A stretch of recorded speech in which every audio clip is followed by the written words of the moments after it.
All right, let's get started. Name is Dr. Corey Gilbert and professor here at Corbin, and this is a tough topic for sure. So we got a lot to cover over the next 4 or 5 hours that we have together. That's how I would want to roll, but we're not allowed to. We got 1 hour, so fire hose. But this QR code goes to a website where I have just tons of times I've spoken about this and conferences I've spoke at and churches. And it's just a whole scrolling videos and handouts of these kinds of things I've done because to me this is so critical. What I've seen some people do, some pastors and youth pastors, is they use something like this. They watch it, take notes, and then they use it for themselves to speak and teach about it. That's what I want you to do. I'll come to your church, be glad to, but also how to kind of equip you to kind of address these things. My YouTube channel, I have, again, more videos and stuff like that, where I talk through this. This is what I talked about earlier today, and I have a session after this also talking through it. The idea of that we have a created order, then there's disorder, and then what about you, me? How do we live well as believers, Christ followers? But today we're going to talk about kind of a more difficult topic. How do we talk about this biblically well is important. I wrote a book called I Can't Say That for parents, and this book is about teaching parents to really inviting parents to think through what do they believe. So what do I believe about these topics? I believe it's a key responsibility as a parent. So one of my pushes, and especially the talk I had earlier, is about equipping parents, equipping churches to address these topics biblically and well, and not being afraid to, which we'll kind of talk about today. Why is this important? Because either I do or someone else does. Someone's going to teach our kids. Someone is teaching our kids. The state of California a few years ago instituted a law saying that all kindergartens have to teach all 15 genders, which is crazy because Facebook is in California and there's 90-something on Facebook, so they need to talk and they need to catch up with the times. So it's crazy. But here was the funny part was the amount of parents I talked to. They were like, you have to have like 4 incomes to live there, so you can't necessarily not send them to school, so what do? And they don't know what to do, and they freak out. What am I going to do? And then I say, Mom and Dad, what if you teach them? And they go, oh, I can't do that. They're not old enough. So they're old enough for a teacher at school, but they're not old enough for their mom or dad. What did you hear yourself? And so to me, this becomes really important. I would want my child to walk into kindergarten and be proud of them to be in the principal's office for saying that there's only a male and female and only 2 genders, because that's what would happen. We have to teach. And here's the scary part. I believe that what we have is kids tend to believe what they hear first. So if they hear from school, then they come home and mom and dad say, oh, no, that's not true. You're going to hear quickly, oh, Mom and Dad, you're old school. You need to catch up with the times. So we need to be first, which is, again, what I've talked about in the other session. Romans 1 tells us what's happening.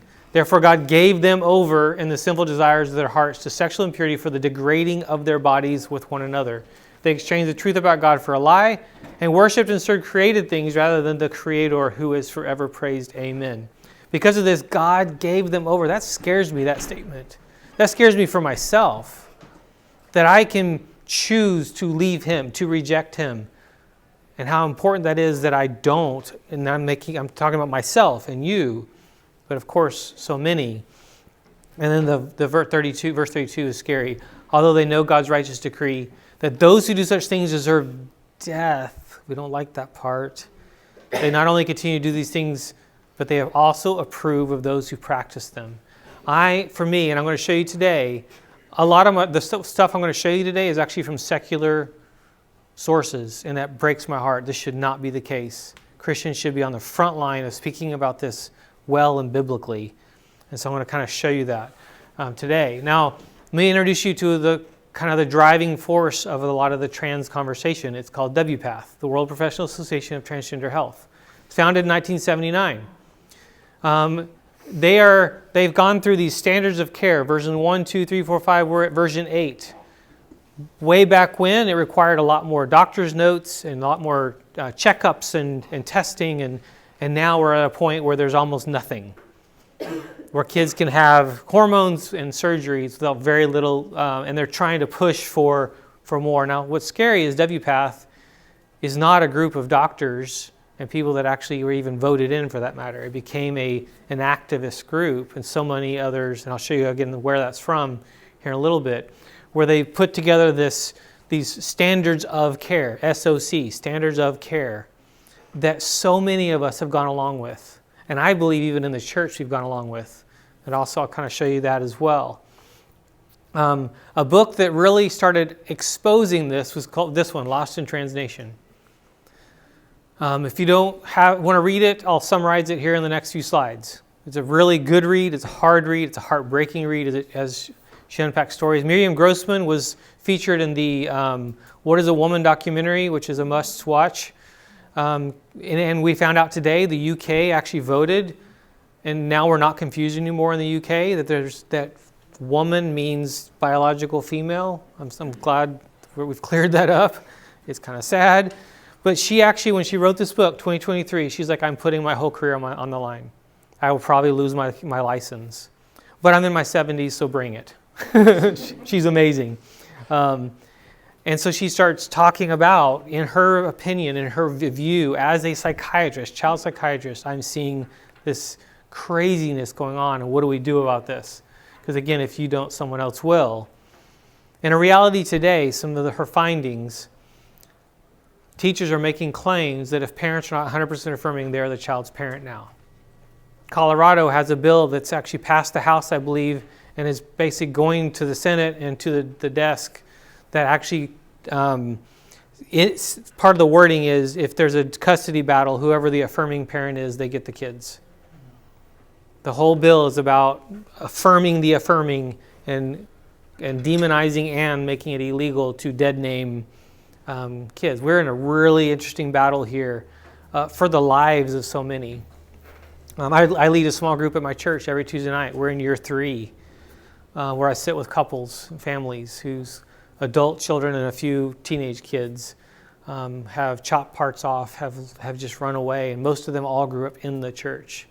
This is so real and so heavy, and Tuesday nights are beautiful and so hard as well because of the weight of many of them have zero contact with their kids because they would not follow cross every T and dot every I as they were told to.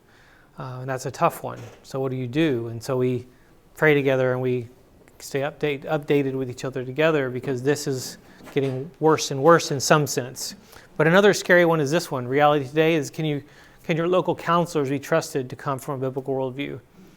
I'm finding a lot of counselors, Christian counselors, will not stand against this tide because they're afraid to lose their license. And that is not okay.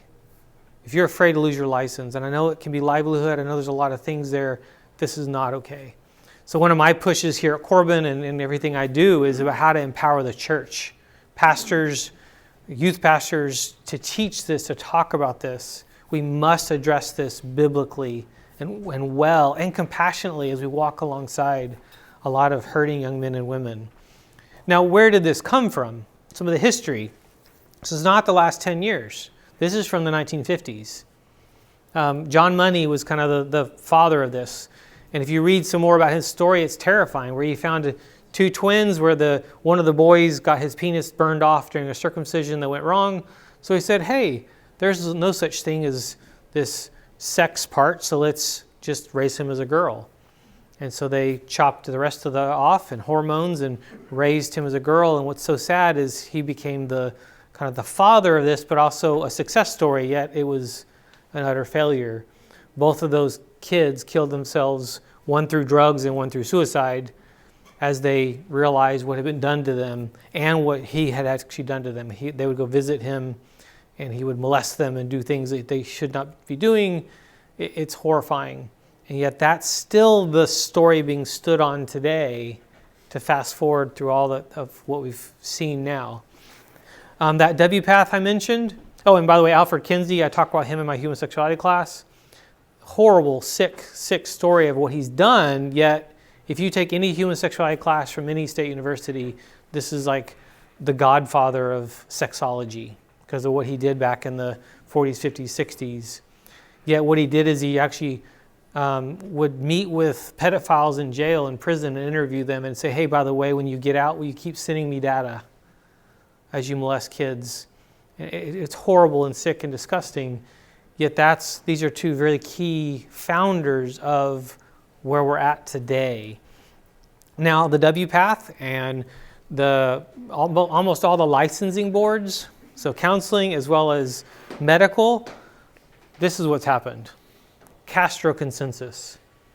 So we can learn from Fidel Castro here. What is it and why it matters? It's the idea that you either do what I say or we're going to bury you. And that's what they've been doing. If you won't follow in line, we will have you lose your license, lose your practice, and that's kind of what's been happening. I hope the tide is turning. I don't know. We've seen clinics close in the United States, which has been amazing. Most all the countries that were doing this, Sweden and others, have shut them down a while ago, UK, because the data is showing that we're doing more harm than good, which is the truth. So again, we'll look at some more of that in a minute. Another one, the legal side of this, a child is not a miniature adult. So she really digs into the rights we're giving children. No. I remember my 9-year-old arguing with them. It's like, you do not have free will here. I hate that you have free will. Making both of those statements. It's like, I'm to guide you and lead you, and I hate that you can actually fight me on this. We want robots sometimes. No.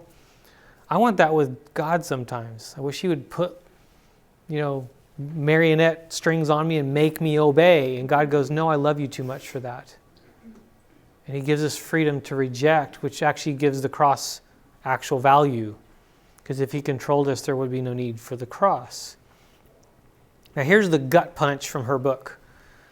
Because a lot of Christian families have actually succumbed to this. We look at all that's happening in our culture and we do this. There's this one concession we give that actually we should not give. So secular person, says, do not agree to social transitioning. This to me changes a lot of what we do in our churches even. The social transitioning is a gateway drug to the assembly line of hormones and then surgeries. Most don't get surgeries, but a lot do. But we've actually found that about 85 to 95% of kids, if you leave them alone, desist. Actually choose to be the sex they were assigned at birth. Mm-hmm. Can you just define social transitioning? Yes, so social transitioning is presenting myself as the other sex in actually like changing. No actual hormones, no. So we tend to, as Christians, very easily go, this is the least harmful thing. Change your clothes, cut your hair, whatever, not a big deal. And basically she's saying no. Because actually the kids that start social transitioning, 95% of them end up on hormones. So you're saying parents don't affirm the social transition? Correct. Do not affirm. And I'll emphasize this again on another resource in a minute. Do not. And this, again, should change what we do in our churches and kind of what we do.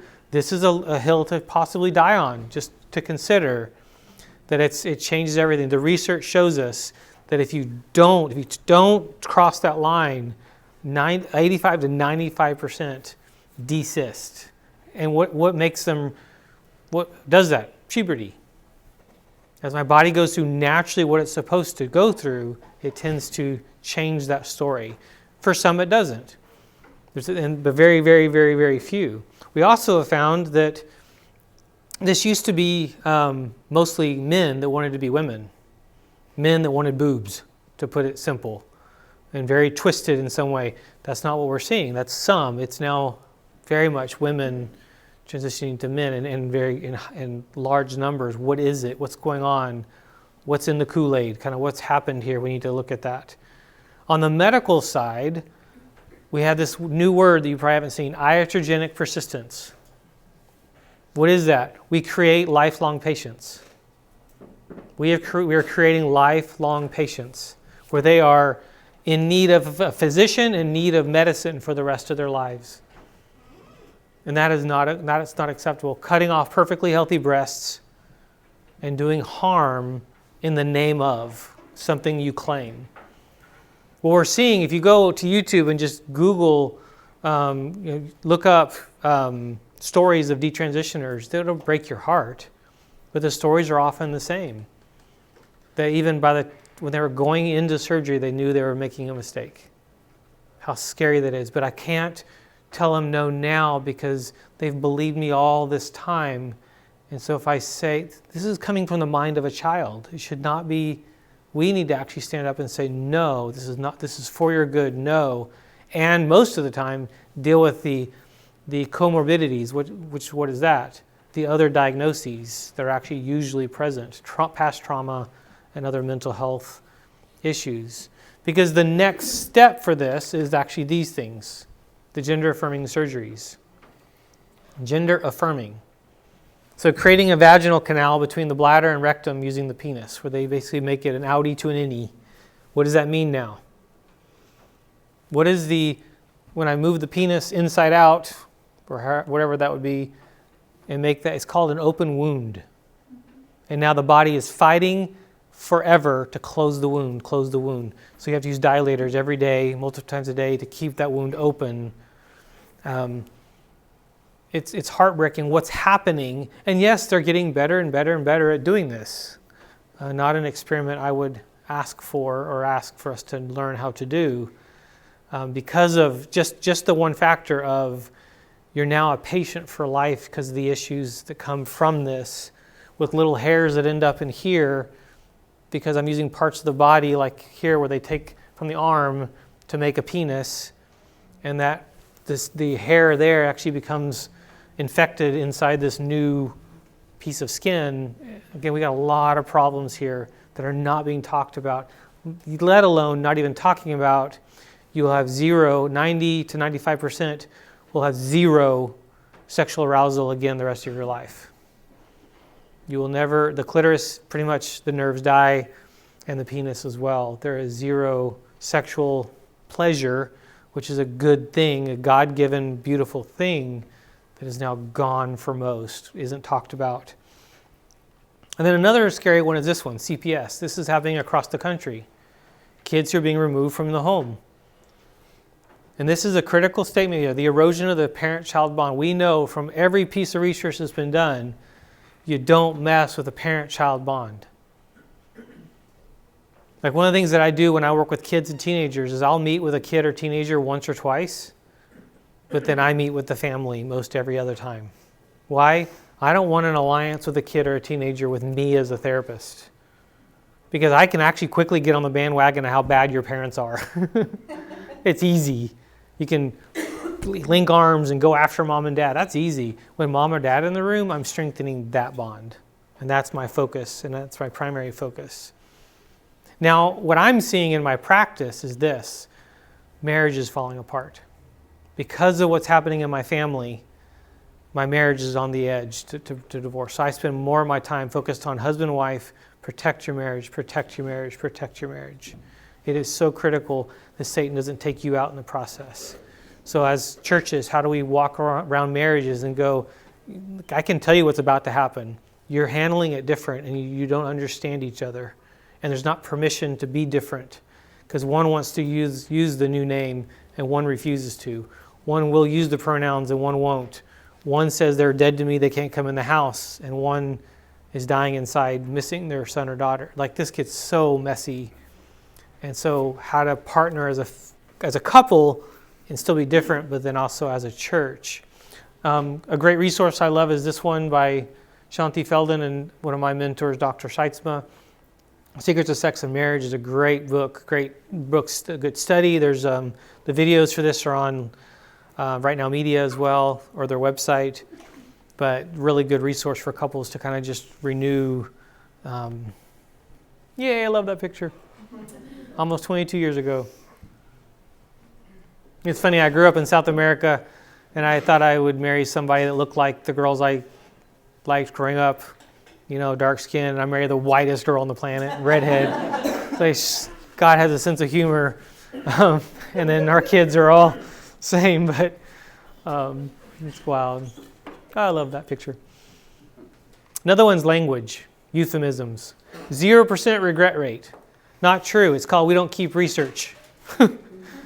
We have no clue what happens after we've cut your stuff off because we don't want to know is what's happened really in the United States. It's really scary. Now, Sweden has not done that. Sweden, socialized medicine, they have kept track and have shown this is not going well. And there's a 7-year drop-off where about 7 years after surgery is where suicides increase and all these mental health things increase. We're not at 7 years yet. We're not even there in the United States yet. I'm terrified as to what's to come. Top surgery. It's called double mastectomy. And she gets all feisty about this because she's like, I've had a mastectomy. It's called cancer. She gets really upset about this, of course, as we're chopping off perfectly healthy breasts. The joy of binding. Girls that use wraps around their breasts to compress them that actually destroys the tissue and just destroys development. Not okay, not acceptable, does damage, but a lot of times it's another one of those we'll concede there. No, this does lifelong damage. Does it do damage like the rib cage? Yes. And like lungs and stuff? Yes, damage on so many levels, and it's really scary, but this is again one that we concede on often as parents when you think of the fight, because I'm arguing with you just to sometimes keep you alive, which we'll talk about in a second. The faux vagina penis I just talked about, it's basically an open wound.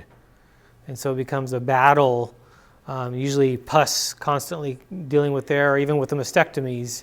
Some of the surgery lines become places of incredible infection and fighting health, which is not okay that we're doing this. Now here's one that I had not heard until her book. Trans is old, nulo is new. So the eunuch. I want to be nothing. And so doctors are like, whatever you want. Here's the bill. And genital nullification. So I'm just going to be nothing. Remove all male or female, which is really, really wild that we're even conceding to that. Now, this is a really positive one, though. The suicide data often quoted as a myth. In the studies from Sweden, they looked at all kind of what's been talked about. If the kid doesn't get the surgery, they're going to kill themselves. That's said over and over and over and over. All the kids that didn't get surgeries that were waiting before things got shut down, you know how many suicides they had? 0. This is all a scare tactic that is not okay.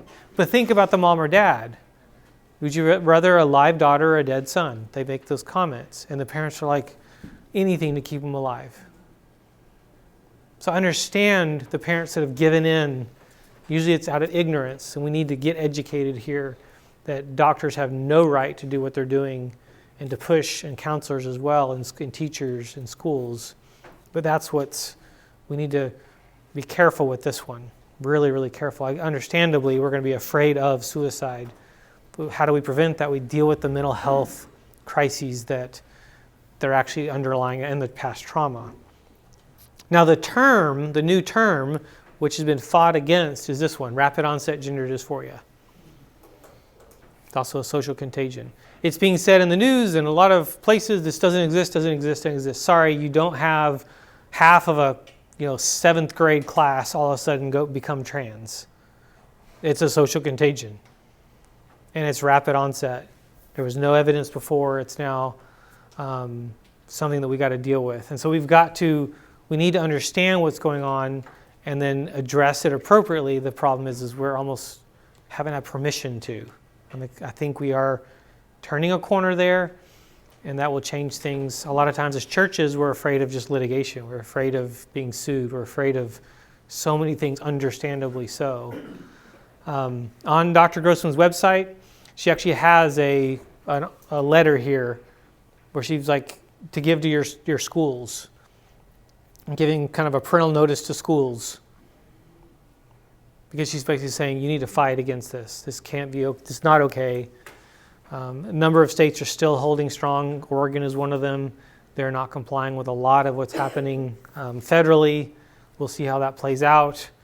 But I can't even imagine what's happening in sports alone when it comes to the elimination of women's sports, basically, with what's happening here. And again, Oregon is not complying. Maine just got sued. So I know California and Minnesota are on the list next, and I think Oregon is as well. So, yay, we have a lot of stuff to see coming. Now, another book, though, right after this one that came out was this one, When Kids Say They're Trans, written by 3 therapists, one from Ireland and 2 from the United States, not believers either. And now I'm getting mad because I'm like, why are we not talking about this? There are some Christian authors who have been, and friends of mine, peers of mine, I love them. But it's kind of been more of a, from a psychologist standpoint, where it's kind of more of a, well, we want to be careful. We want to allow room for wiggle. And I'm like, no. To me, this is not an area with room for wiggle. We need to stand strong and stand firm and compassionately and carefully. And it's funny to hear what these 3 therapists say here. And they've started an organization, they're training counselors, and there's things they say and do that I don't agree with because they're coming from a secular worldview, but it's funny to see them actually support the biblical view. And they say this: parents who have successfully helped their children navigate gender distress without resorting to surgery and hormones have done so by how? Authoritatively taking the reins, not waiting until they found the right therapist or doctor. What's happening for a lot of our families and our churches is they go, who am I? I'm going to defer to the professional. You're the parent. We've devalued parenting and leadership from parents. And we need to give that power back. That we don't need a therapist. You don't need a doctor. You need to know what to stand on. And that's scary to me, but it's part of I believe, our job in the church too, is to strengthen that. You're a mom and dad, and you do know best.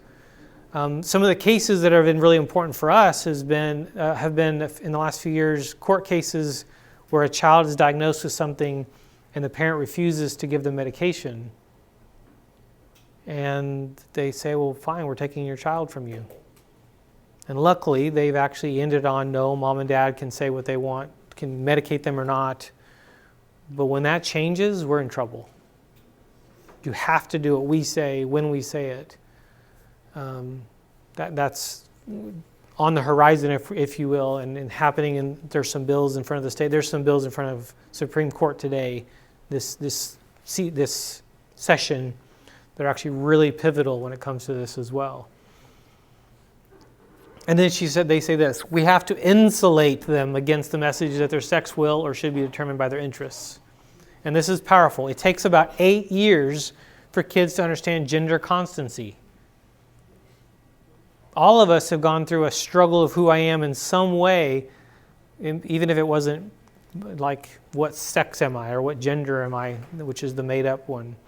I don't think there's anything we have to do when our kids present as gender nonconforming. That is so against the culture, 2023, and then it's wild to think about where we're at today. And then they say, watchful waiting. Social transition, and this is reiterating what Dr. Grossman said, social transition appears to set kids on a path to medical intervention, and medical intervention can have significant health consequences. Don't do it. The mental health of young people who have transition tends to get worse. And that's the tends to. The more data that's coming out is it pretty much does. This is not fixing the supposed problem.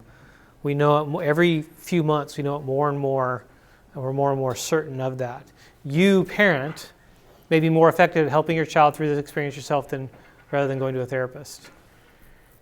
Honestly, in the last couple of years, what I have said in churches and in places I speak is I would not trust most of our Christian counselors, like Miriam Grossman mentioned even, because they're too afraid to lose their license, and they will not stand up against this. And so they just do kind of whatever you do, you theology, whatever you want. And as a Christian counselor, no. What's interesting from the Alliance Defending Freedom, they said we actually have more religious freedom now than we probably ever have in over 60 years. But here's the line. If you are a Christian counselor, but your website has no evidence that you're a Christian, you have zero religious freedom. If it's not clear that you are coming from a biblical Christian worldview, which a lot of Christians do to try to be that, kind of be all things to all people here. I get the reason.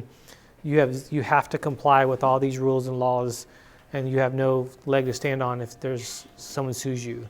If you do have that clearly on your website, we're actually in a really good place there.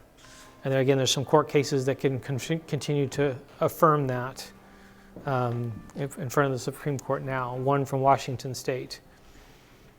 Parents, take the time to make concerted efforts to place boundaries upon your child's online engagement. And then expand your child's world. One of the things we talk about in the age-appropriate conversations session is about the idea of expanding the child's world. The idea of work. Study that came out today on ADHD. We're not helping. We're actually doing more harm with a lot of the medications. What would actually help? Busier schedules of things they actually enjoy doing. Actually enjoy, not more boring stuff like math. Like actually they enjoy. So finding something they enjoy to do work-wise, but also extracurricular, can lessen symptoms of ADD, which is really powerful and a lot less expensive and no side effects, or actually good side effects. So it's kind of what I've been preaching about for 20 years, but we need to educate or lead them towards expanding their world.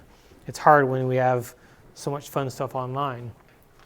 Parents, it's our job to help our child orient and adapt to reality, to inoculate against harmful beliefs that their body is wrong.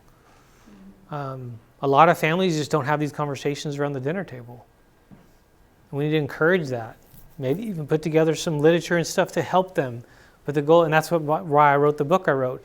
The second one I wrote was for teens and preteens, and it's for them, so the parent's afraid to talk, and it's like here, for them to think through the same thing. What do I believe? Why do I believe it?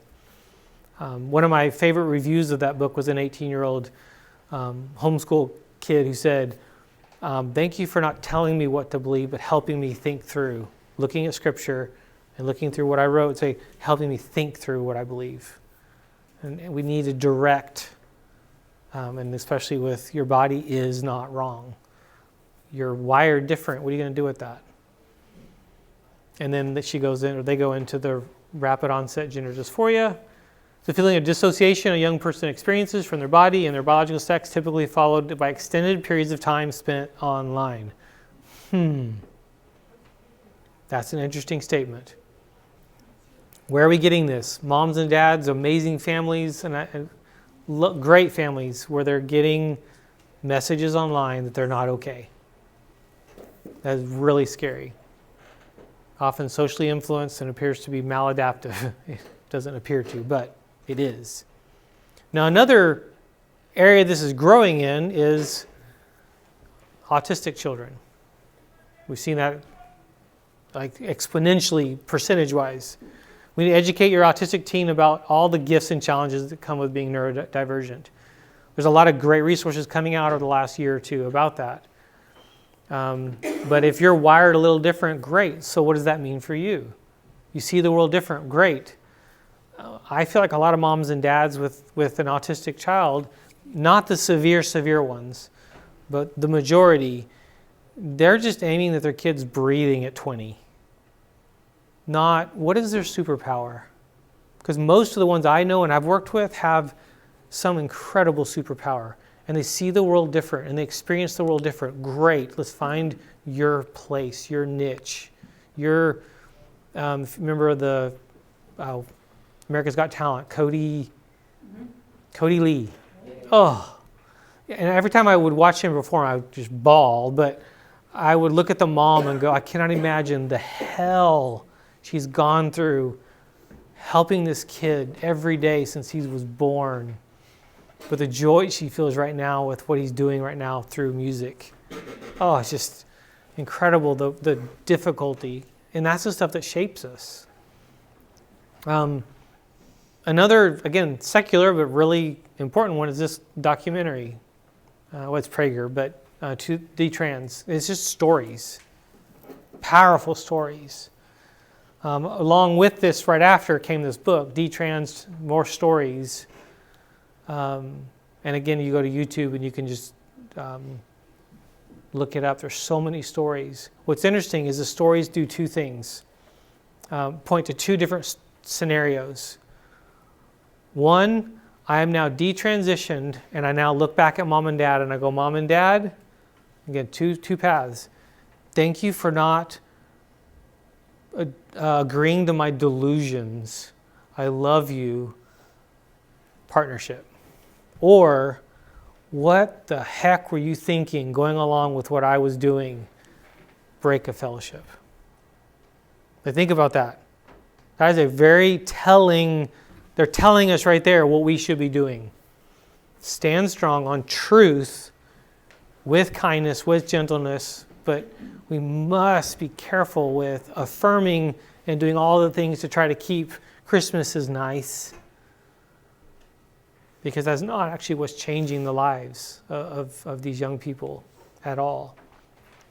Now, a book that came out around the same time that, again, is another game changer is this one, Bad Therapy. I made my students read it last semester in counseling skills. Written by another secular, Abigail Schreier, wrote a book on trans a few years ago, but she's a journalist. She's just saying, I'm reporting what I'm seeing. I'm not coming in as a therapist or a doctor. And she talks about when therapy does more damage than good. Really scary. And so she talks about that same word, iatrogenesis. We're creating lifelong patience. And what is bad therapy? Well, she talks about these categories: social, emotionally meddling.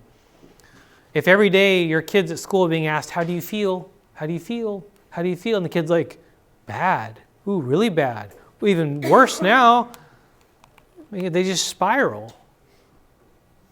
Versus, how do I rise above whatever it is I feel? How do I get stronger?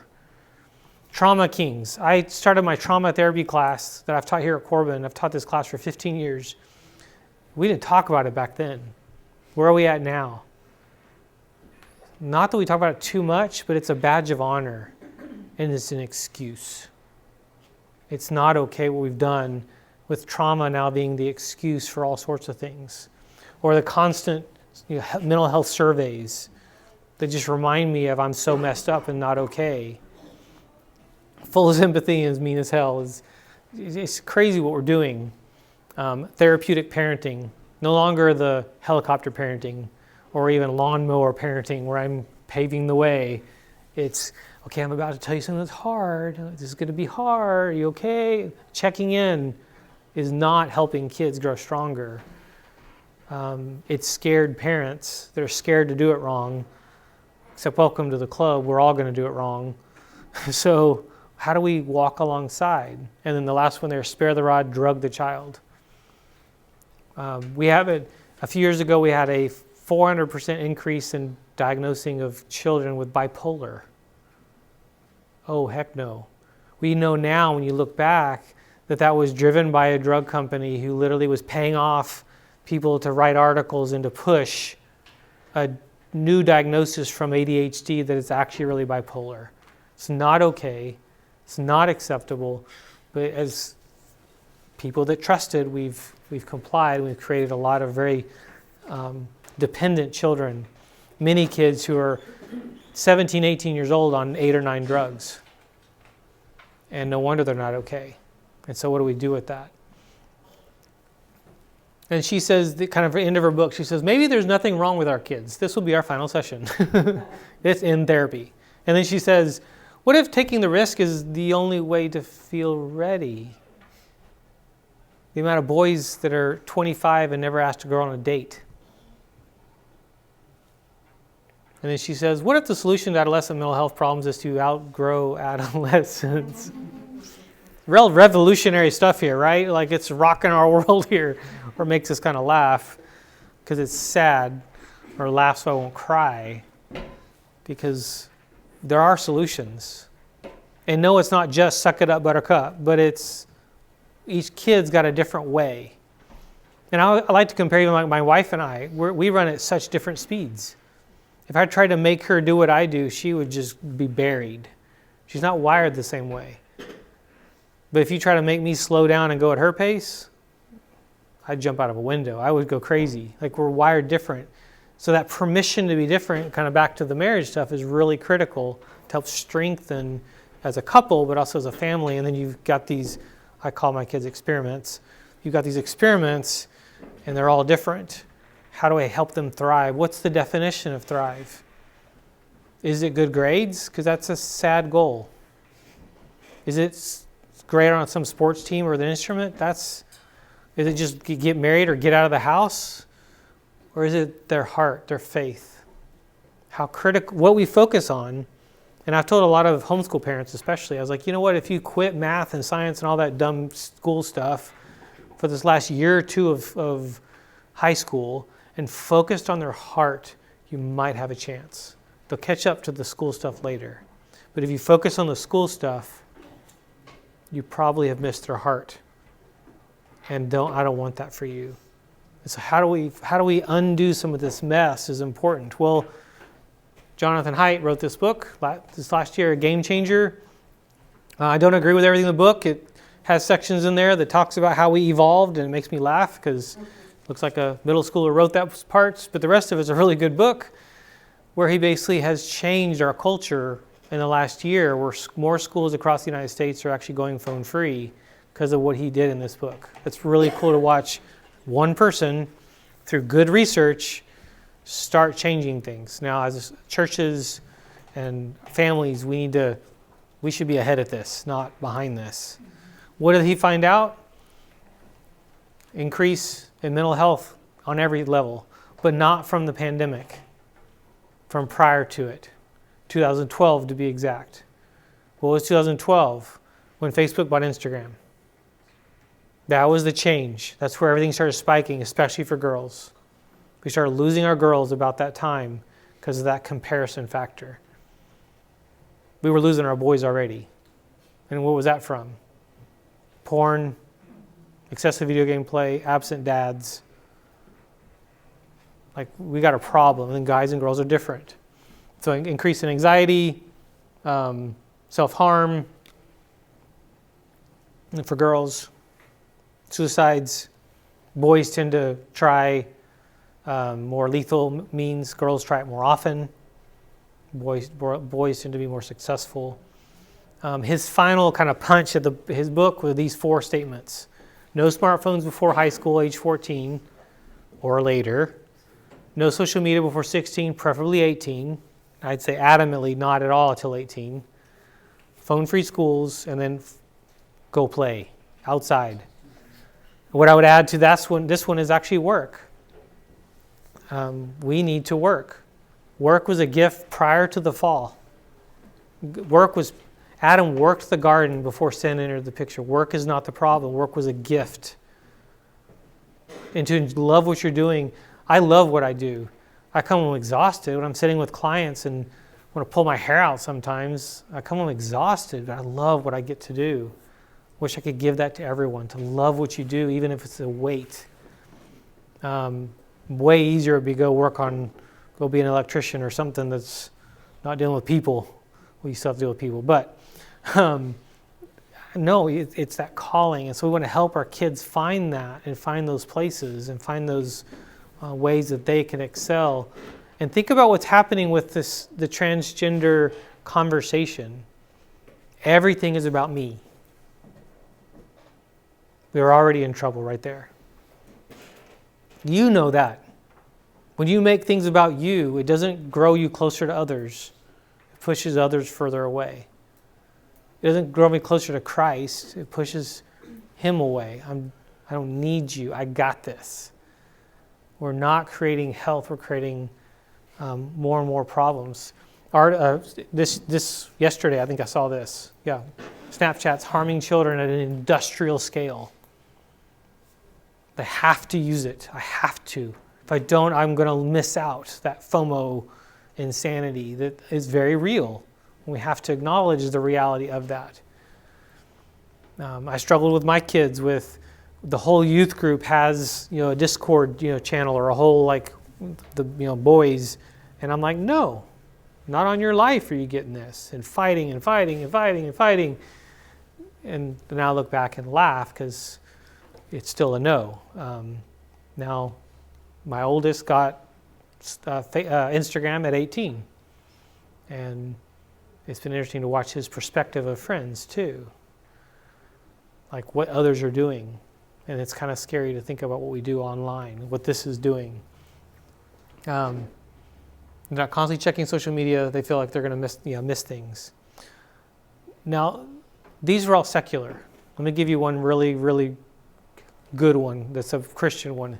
This podcast here, and then online book, Generation Indoctrination. Very well done. They basically are reporting on what I've been teaching about for years, really well, better than I've ever done it. Love what they've done here. It's just a handful of, 29 episodes podcast, a few seasons, walking through, kind of really, I just learned about it a few months ago and was like, thank you, yes, a voice that's speaking reason and looking at the research, looking at the history, and looking at kind of the what to do. They've done an amazing job, and there's a little ebook that you can get on here. It's just a really good summary of some of this. I say it impacts or explores the nightmare impact of gender ideology on families. We have a problem. And part of why this is, for me, I'm so passionate about this too, is if I were a teenager today, I don't know what they would do to me because of where I was at in my adolescence.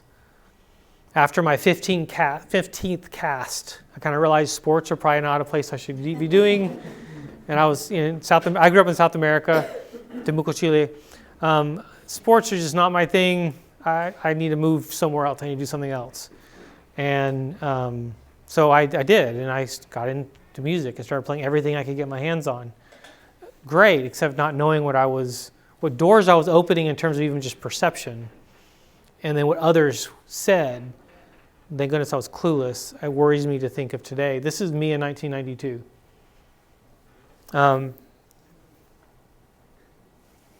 Met my wife later, and she's cleaned me up a little more. But I didn't know that. I struggled with who I am, but the biggest thing I struggle with, which again leads to all the stuff I teach about and talk about and write about, growing up in a home where you don't talk about sex at all, and it's all bad and it's all sin. If I saw a girl's bra strapped, I wanted to scream like, this is sin, this is wrong, everything's sin, everything's wrong. It was terrible. There was no stewardship or growth. It was all bad. If you had a thought that was sin or sinful or lust, you should go jump off a cliff. And after a couple of suicide attempts in college, I finally got help and started, and ironically, I was a music major and found out you have to have talent, so gave that up, forced to give that up, and then went to seminary and went into counseling. This is me now. And then if you got to get some good pipes on it. But and what's funny is what it got me into this is I graduated from high school, moved to America, didn't have a car, so I got a bike, had never ridden one, but it became an identity that God used in my life to change me. It really did. Because this was me. Everything I owned was purple and pink, and I think in college I had like 4 or 5 necklaces and rings and bracelets, and I didn't know what I was doing. I was trying to figure myself out till I was actually in Dominican Republic, and a missionary there said, I know what you're doing. You're screaming, look at me, because your whole life you stood out like a sore thumb in Chile as a white redhead, and now you're a nobody. I'm like, crap, you called it. What is a guy faking to be a girl or a girl faking to be a guy? It's kind of the idea of a blackface. You're putting on a costume. You're never going to be that. Who am I? This search is normal. It actually needs to be normalized as to who am I? What am I trying to become? Because we know that you were actually created in my most being, you knit together in my mother's womb. That you were fearfully and wonderfully made. We know these things. We need to keep this, the earlier we can plant these seeds, the better. And then we have a calling to actually do things with certain emotions. Rosario Butterfield is a great example of this. Someone who's an activist, Syracuse tenured professor, who met with a pastor to try to prove the Bible wrong, who came to Christ, who's like, now I am married to a man who's a pastor, and I homeschool my kids. And she goes, but don't you dare put me on a pedestal as fixed. He goes, I'm a lesbian who puts to death my sinful side. And I wouldn't trade my husband for anything, and I wouldn't trade these kids for anything. Internally, she goes, but I'm still bent this way, which I think is a beautiful picture of what we're called to do with people. Not fix them, but help them learn to put to death those things that are not of Christ. Because we know we fit into these groups. In Galatians 5:19, following the desires of your sinful nature, you get these things. This is what we get. We know that. We've seen these verses over and over and over. We know that we're supposed to be this. Galatians 5:22, the fruits of the Spirit. But we are called to nail the passions and desires of their sinful nature to His cross. That's what we're called to do. That we're actually self-centered bent. And what we're doing now is we're raising narcissists, basically. Your life, everything, you better bow to whatever I command of you. That is not community, that's not communal, that's not healthy, that's not good for anyone. Riley Gaines, the person of Riley Gaines today was created by the trauma of the insanity that was done at her school.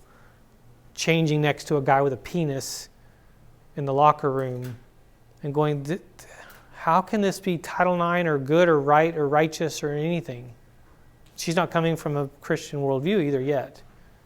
It's just common sense. How do we actually help? I love how she has now become a huge activist. But sad thing that the trauma of what she's been through has had to make a person like her. Moms who have lost children who are now fighting because of who killed their children. Now, last thing is that there's a book that really rattled me. It was really a different perspective on what we're aiming for.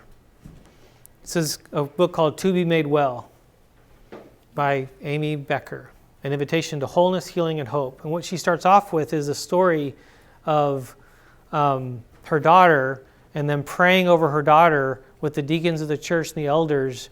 And she just starts laughing, going, this is the stupidest thing I've ever seen. They're praying for healing for my daughter who has Downs. This is so dumb. And she starts re-envisioning what is healthy and whole. We each have a different healthy and whole. And for her Downs daughter, that's going to look so different than someone else. And when we start looking at that, we start realizing that that story changes depending on the person I'm ministering to, loving on. When I met my wife, I was walking with a cane and was told I'd never have a job. And I have fought my whole adult life to make that not be true. She's actually been a stay-at-home mom for 17 years. But part of that's been, doctors even say, here's it. This is all you're going to be able to do.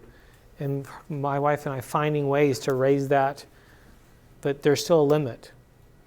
There's still very much a limit of what I can do because this health stuff that's always fighting me. Each of our kids, the goal is to be made well. What does that look like? Job, career, marriage, family, mental capacity. What's so cool is we're all so different. And I think that's incredible. We have a different place that we fit in terms of what we're going to do and work and serve. And we can't all be the CEO. We can't all be the same. And there's a beauty in that. And so being able to love what you do. Before I got into my career, my favorite job I'd ever had was janitor at my church. And it's really where my heart really realized I love serving my local church. And that's where the birth for the love of the church really grew for me. I love the local church. To me, the local church is the front line of training up our families, having these hard conversations, and fighting against a tide of culture that's saying something very different. And may we be a voice of reason and of health. Because why? If either I do or someone else does. Someone's going to teach our kids. Questions? Yes, sir. I'm curious with the, seems seems like a tidal wave of secular research that's kind of coming from UK, Europe, even here, and even with the recent election, with not about MAGA stuff necessarily, but just what the election says about what it's repudiating from the extreme left. Yep. Do you think there's going to be and with the Supreme Court cases that are coming up, like the recent one right now about changing I know it's like what affirming is not for a counselor to do. It seems like the wave is kind of coming back towards Sanity. Right? Yes. So do you see maybe some hope on the horizon that maybe the last 10 years of all the trans as a social phenomena is just, I look at my kids' generation, my daughter especially, she's in sports, and they're, like she plays tennis, and so last year there's a tennis tournament, there's a trans youth in there, and he had this wicked serve, and the girls couldn't, they destroyed everybody. Yeah. And they were so upset, so I'm seeing her generation just so frustrated with the unfairness in women's sports. I'm just wondering if we're going to see kind of a backlash, but just sort of that the trans stuff is going to, not that it goes away, but like the intensity of it's going to die down, especially with more legal things coming up. I don't think so. I think we're going to see it calm down, and I think we're going to move to the next one. And the next one's MAPS. Minor attracted persons. We're redefining a new category because pedophilia is too mean. Instead, you're just minor attracted, and so we need to put you in a protected class. Oh, hell no. I've read the end. It's called Revelation. So I think we're going to get worse. I think the next 4 years we might have a reprieve, and then the next election will be pivotal. And I'm not sure where we're going to go. I fear that in the next 4 to 8 years we will not be able to be Christian and hold a counseling license, a teaching license, a medical license, a law license. We saw that a few months ago, or last year, in Arizona, where a school board member said, "I would call her Arizona Christian. You are no longer allowed in any public schools, and if you're a Christian, we don't want you on the board." Like it just like vocal, anti-Christian, and they were like, "Okay." So I feel like we have a reprieve, but I feel like we're still heading that direction. So I think as churches, we've got to prepare for some of this to even be normalized. And here's the even scarier one. I think what's happening Satan-wise, because this is him, is now moms and dads are going to be, at least my kid's just gay. Gay is going to be totally acceptable among Christian families. And it's like, you're still missing. You're not bending your will to Christ when you just accept whatever you feel. That's every one of us, though. We can harp on that one, but that's every one of us. Something Dr. Derrickson said last semester was he said he wouldn't be surprised if in the next 20 years bestiality was legalized. I don't know if that's like what other people think or not, but I thought that was an interesting comment. Well, we're heading to deprivation. So bestiality legalized, that's definitely potential. In the center of that is Seattle. Where does all our STDs come from? Bestiality. So, yeah. So all of us students and others who are in church ministry, want to be in church ministry, maybe starting out or in like youth or kids ministry, we typically get about an hour or so a week with these kids versus the hundreds of hours they get from their schools and stuff. So what are some practical things we could do as kids or youth ministers to help parents who want their kids to be influenced biblically? I think one of the biggest ones I'm seeing is not being afraid to really address these subjects head on, not dance around. Like one of the things about legalizing gay marriage is we're emphasizing penis in ass. Okay? And I can't put it any clearer, and it's frustrating to me. What is this? This is anal sex. My new human sexuality textbook actually literally says, heterosexual couples, you got to try this. It's the new thing. Like, no, tattoo exit only. No. But why are we doing this? Because we got to make gay marriage normal. Everything's normal. Whatever you feel is normal. No, it's not. There are boundaries. And in sexology, there are no boundaries. Whatever you want. Salem has one of the largest number of sex shops. It's kind of creepy, actually. There's no need for most of that stuff. So I think we need to be head on with progressive Christianity, with sex and gender, but apologetics is the one that's really emerging as so critical. Can you defend? We need to actually be able to do that. So, all right, thank you guys. Bless you guys. On the next session, holler if you ever need anything. If I can serve your church in any way, be glad to.